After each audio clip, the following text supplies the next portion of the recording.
CURES is sponsored by Wheeler Health's Better Choice program. More at wheelerhealth.org. Helping you lead a healthier life. This is CURES. Hi, everybody. I'm Kara Sundlin, and welcome to the CURES Show. This is where we explore cutting-edge wellness for our mind, body, and spirit. Today, this is a podcast that you're going to want to listen to maybe on your own, and then bring your teens around. It's a topic that might be hard to talk about, but we're talking about vaping, both nicotine and cannabis, and how dangerous this really can be with our teens, but also how prevalent it's becoming. Joining us now is child psychologist Dr. Laura Saunders, who is often on the show helping parents navigate these sticky topics. Thanks for being with us, Dr. Laura. Thank you for having me, Kara. So vaping or e-cigarettes, people might get confused what they are, but any kind of, if it's an electronic cigarette, it might be small, it might be fat, but these vaping e-cigarettes, now the most commonly used tobacco product in the U.S. among the youth. Is that correct? Yes, it is. And I think, we're going to talk about lots of different things here. It's just important to acknowledge that no tobacco products, including e-cigarettes and vape pens, are safe really for anyone, but especially for children, teens, and young adults. Yeah, and that's what I really want to really focus on too, because it gets a little murky, right? If you're a smoker yourself, or you're a parent who legally is using cannabis, we're going to talk about that. We're talking about something different because these are younger brains. Let's start with nicotine. Nicotine can harm the part of an adolescent's brain that controls attention, learning, mood, and impulse control, right? Right. So nicotine is a highly addictive substance. And in my clinical experience, nicotine is the true gateway drug, right? So for years and years, we believed that, marijuana was the gateway drug to lead people to potentially use more substances or more serious substances. In my experience, nicotine's the true gateway drug because it's that first experience where you're using a substance that's outside of yourself to regulate or change your mood. Now, I've never been a smoker, so I don't know how nicotine affects you, but you hear people all the time say, oh, I need a cigarette, it'll help, it'll help level me off, or it'll help me decrease my stress. Nicotine is very highly addictive, so I don't want to minimize that, certainly not for adults, but definitely not for teens and young adults. And the problem is for a lot of kids, they might not realize this. It goes undetected because you can't really smell it, and they can do it much more in secret. But it comes in flavors, and they somehow think it's healthier than the kind of cigarettes that we've told them, no, no, no. They think the vapes are healthier, and that's just not true. Right. So there's a lot of myths out there around vape pens and e-cigarettes. And, one of the things is that we've mentioned is that it's easier to disguise. I mean, vape pens can really be like the size of a half of a pen, right? And they keep it in their hand, and all of a sudden they bring their hand to their mouth, and then they take a hit off of it. So you don't smell it as much. They have a lot of flavors. Juul's one of the common makers of vape pens. And there's more and more data that's saying that it really is so dangerous for our young people. And in the same way that, we were concerned a generation or two ago around smoking, that it was social pressure, and it was like the image, and people thought the image of smoking was so glamorous because you saw other, celebrities smoking. And we really reduced a lot of that, right? You don't really show smoking and other things in shows to try to reduce that perception that it's glamorous and other kinds of things. But it really is, it's dangerous, and the effects of nicotine really do have an impact on your brain. So what do you do as a parent if you realize, and you're finding maybe the little pens, and you're realizing your teen is vaping? I mean, I think we all need to recognize they know. So the other thing is 28% currently of once in their lives. So that's pretty common because they may not know that their young people are doing those things. The tactic I use all the time is asking about what their friends are doing, because that's a little easier for them to reveal than maybe admitting something themselves. But getting a sense of, like, like who in your friend group uses a vape pen, or is there a lot of, e-cigarettes or vapes, in your school that you know of? I always used to say when I was in high school, you knew which bathroom, and I can actually picture it in my mind's eye right now. You knew which bathroom the kids went to smoke, and if you weren't a smoker, you just avoided that bathroom. But it's much more pervasive now and a lot harder to avoid. Right. I mean, you may not know that your teen is smoking in their bedroom because you don't smell it or all of that. And now school districts, actually, I didn't even know this existed, but school districts right here in Connecticut, like Naugatuck, North Canaan, Norwalk, Sterling, Windham, and Bristol, are using specialized technology, anti-vape technology, that will detect when students are vaping in the bathrooms and locker rooms and actually send notification to the administration. Right. And so there is more and more technology out there to be able to detect it, because it is much harder to detect, because that's where it needs to start, right? We need to start to identify what kids are doing these things.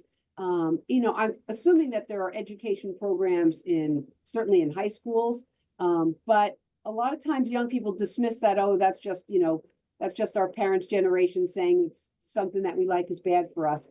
But it really is bad. I mean, in the past few years, there's been increasing reports of lung damage that's happening to otherwise healthy individuals who are engaging with vape pens. So we do need to know that these kids are doing it, and we do need to really go after, on a federal level, they're trying to go after some of the manufacturers around the marketing and, sort of the more subversive things that they do to entice young people to engage in this behavior.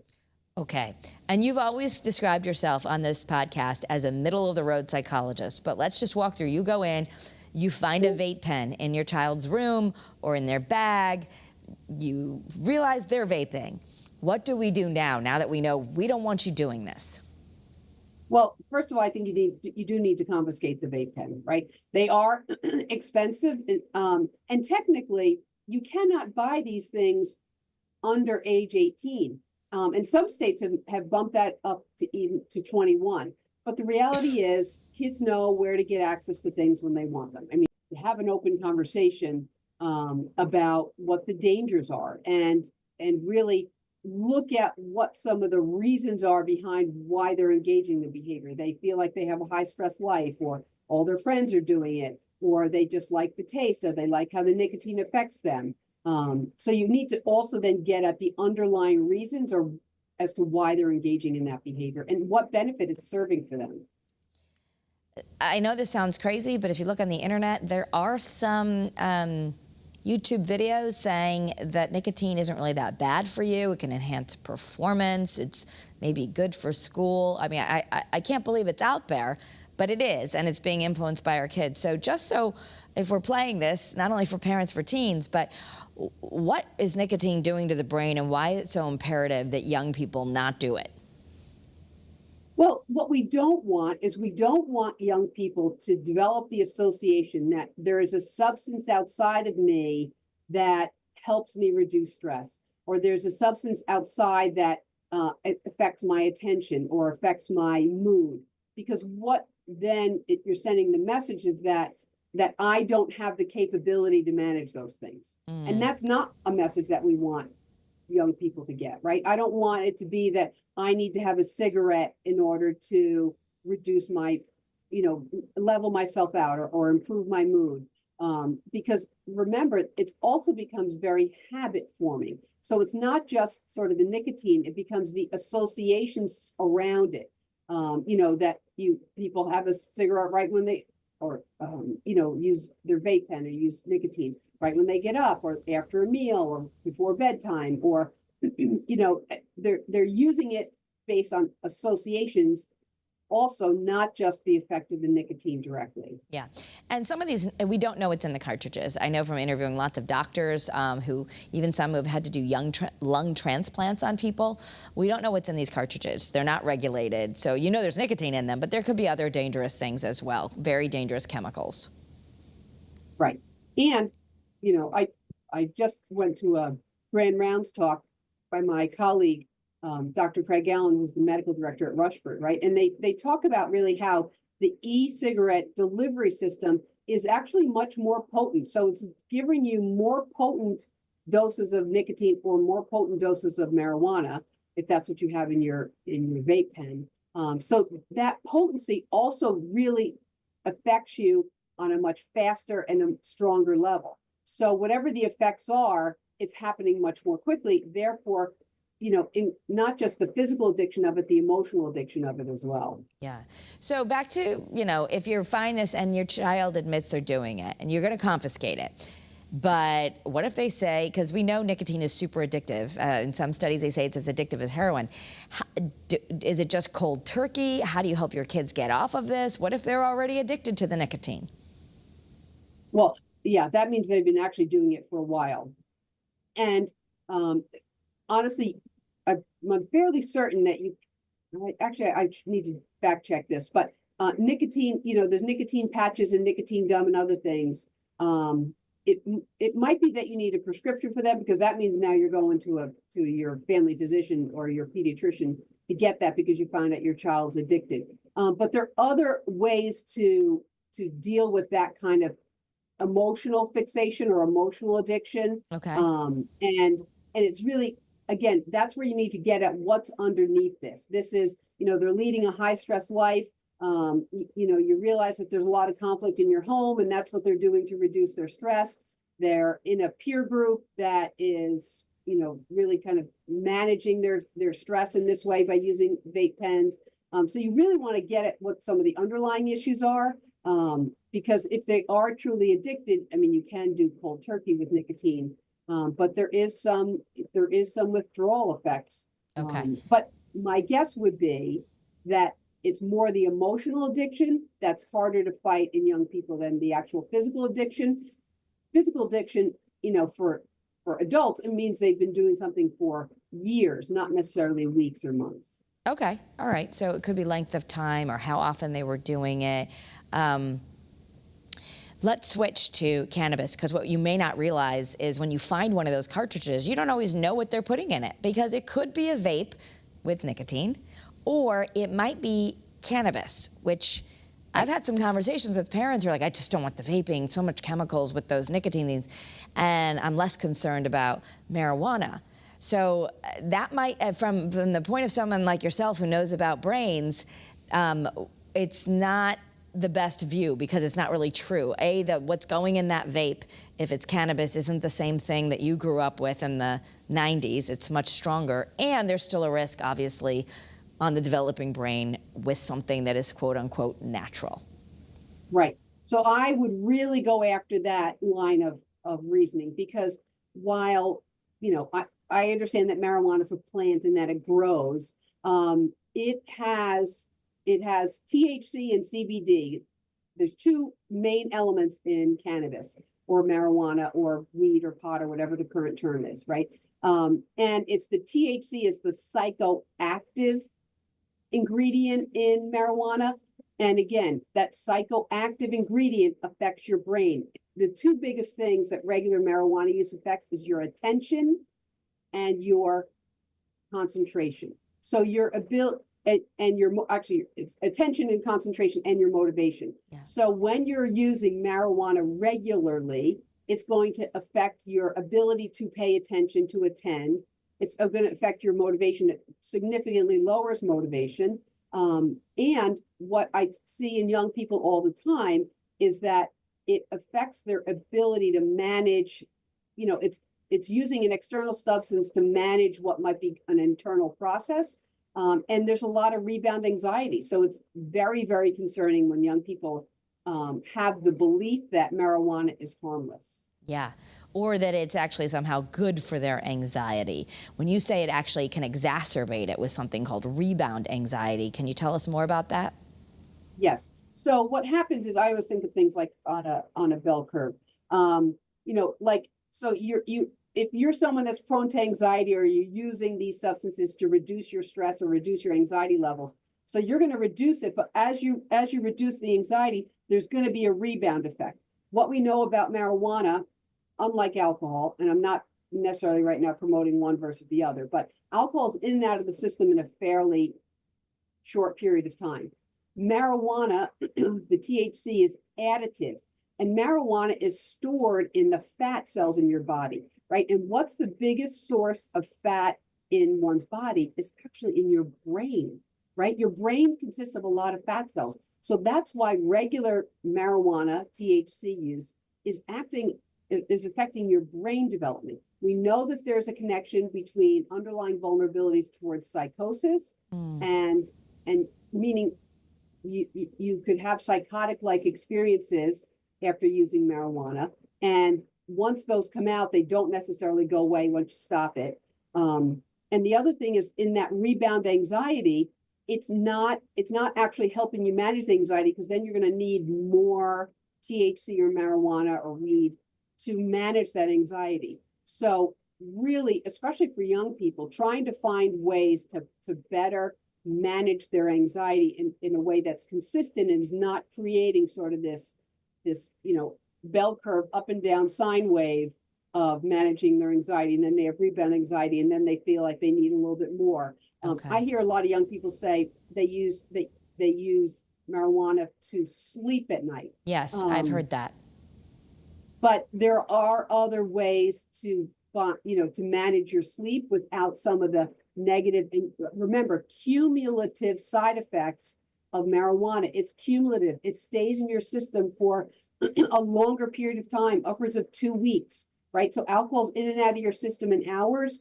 And again, I'm not saying have a couple drinks to go to sleep either. But marijuana is cumulative, and it's stored in the fat cells in your body, and it's additive. So smoking marijuana or dabbing it or taking edibles every night to go to sleep means that over time you could need more, and that it's building its level in the body. Yeah, and this reminds me, we had some folks who actually from an addictive center talking about that teens are more at risk for those psychotic episodes. And I talked to my own teens about this, and like, Mom, marijuana doesn't cause psychosis. I'm like, it absolutely does, but people think that's crazy. They don't know that.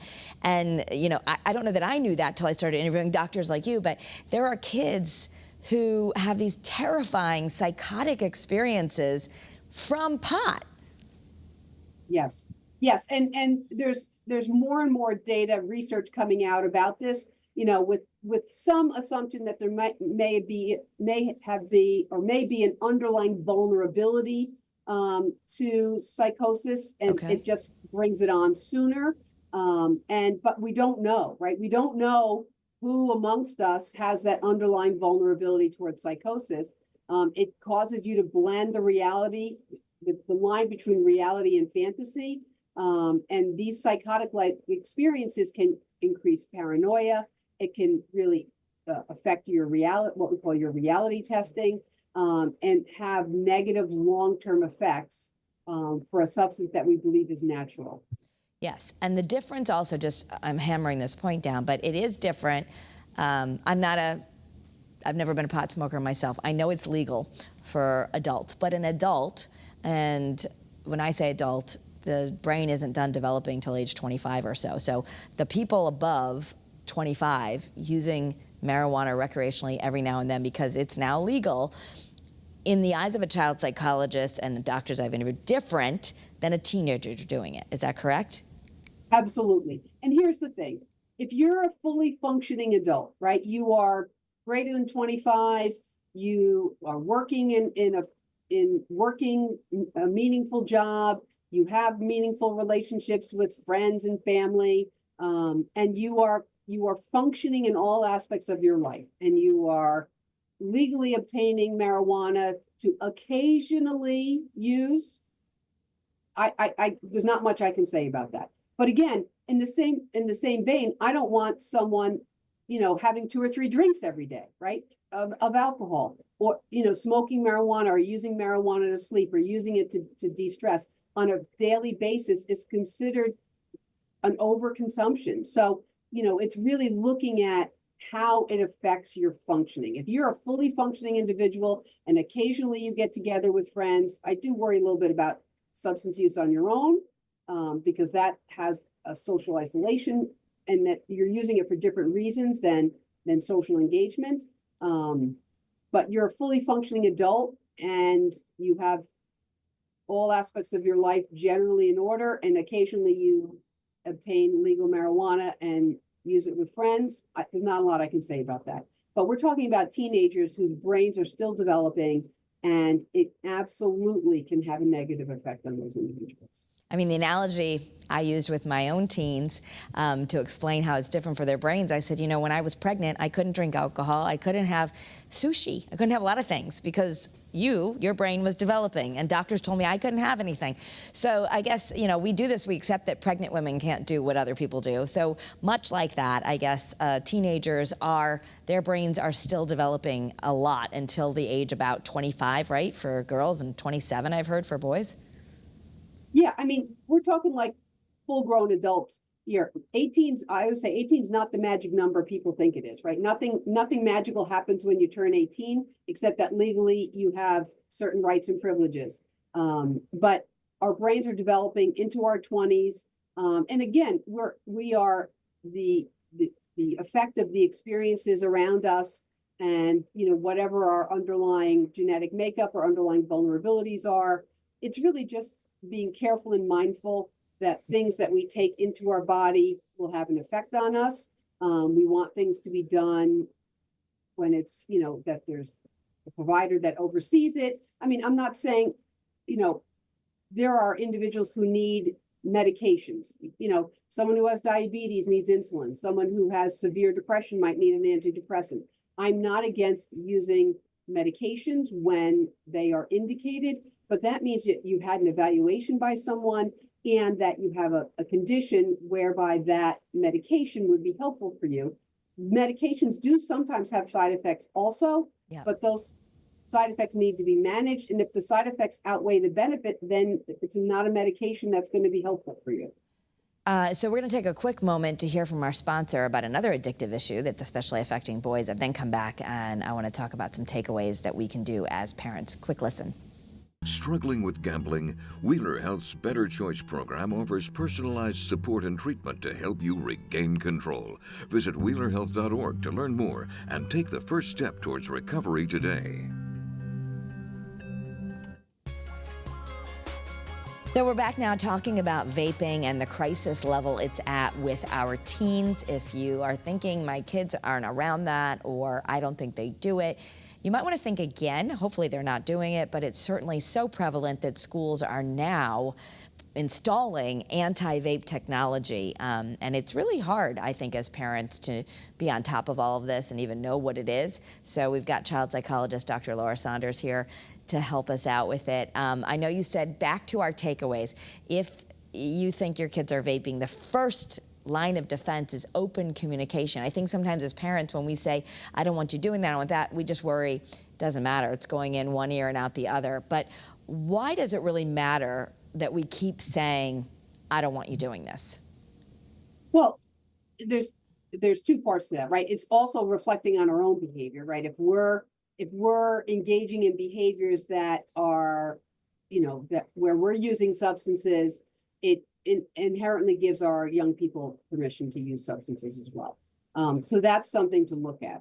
Keeping lines of communication open. You know, you can mandate you don't want your teen to do something, and, you know, sometimes they just rebel. Sometimes they listen. Sometimes they rebel. But what I really want to look at is what's behind it. And maybe that's just the psychologist in me. You know, I always want to have a better understanding. So, like, what led up to this? Yeah. It's just peer pressure. It's, you know, because it's the underlying issues. If you can address the underlying issues, it can better affect the change in behavior, right? So just telling someone not to do something, right? That old, you know, Nancy Reagan's just say no was completely ineffective.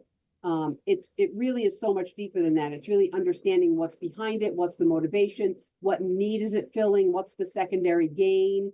Those are the things, and that requires communication and dialogue. Yeah. And it's not just sort of shutting things down. Don't ever do this and don't ever talk to me about it again. It's the underlying issues that we need to address to prevent this behavior from reoccurring. Right. And I know the open communication doesn't mean that we're equals. You often say we still are parents. I want to bring up this. I had some friends who said they were really going to take a hard line on vaping. They realized that their son was doing it. So they went, I didn't know this existed, but at a drugstore, they started buying the nicotine test. And they said, we're going to test you. Bottom line, you're punished if this is positive. How do you feel about something like that? And does really drawing the line on something like this, which is a safety issue, does it work? In this family, they think it helped. There was a lot of not going out and getting this, really showing how serious they are. But we do have the ability to drug test our kids now. It's right at CVS. Yeah, I mean, and that might be helpful. Again, the biggest motivator of behavior is positive reinforcement. Okay. And rewards, not always the consequences.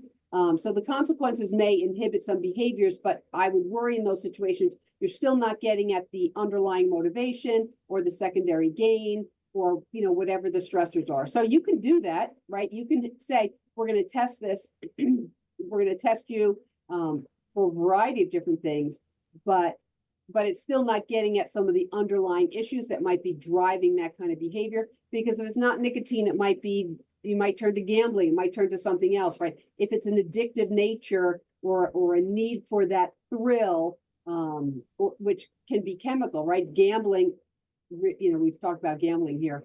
That's a very serious issue in young people, Young boys, especially a lot of young males also. So I always want to address some of the underlying issues and not just throw consequences at the outward behavior. Okay. So we only have a final minute, but the takeaways, we need to be aware of this, and then addressing the underlying issues, that's a big ask in a minute, but how do we empower our kids to help their mental health without the substances? So again, it's that open dialogue, but it's also, taking a step back and looking at what's going on in the life of your child. They are under a tremendous amount of pressure, and I don't want to minimize that. But what can you do as parents to maybe take away some of that pressure or to provide them additional support so they're not just turning to substances as a way to manage and regulate their moods? Yeah. Great advice. I hope that everyone listening will have a chance to maybe share this with their teens. I like to put it on in the car. It's only 28 minutes. You can make them listen while they're driving around, and it'll come from someone other than yourselves. And as I listen to the doctor more, Dr. Laura Saunders, thank you so much for being with us on Kara's Cures. Thank you, Kara. All right, everyone, have a great day. If you're enjoying the podcast, please subscribe and leave us a review. You can also, of course, watch this right on the Wax and on WFSB+. Have a great day and be well. CURES is sponsored by Wheeler Health's Better Choice program. More at wheelerhealth.org.